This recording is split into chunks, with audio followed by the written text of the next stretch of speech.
dinyalakan setiap hari selama terus apa lagi?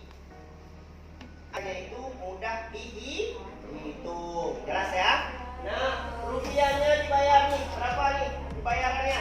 Per KWH. Ditulis apa ya? Kita tulis tarifnya sini aja.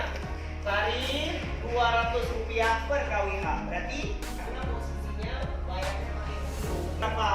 Nah, tinggal kalian ya 30. Nah, ditanya biaya sebulan ini pertama sekali kalian cari dulu dah daya gabungannya, energi listrik gabungannya, WH ini. Nah, ini kayak gini ya, energi listriknya.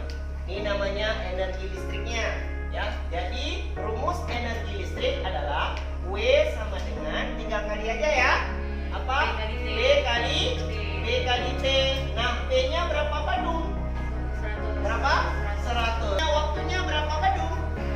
5 jam. Ini tadi W kan, betul kan?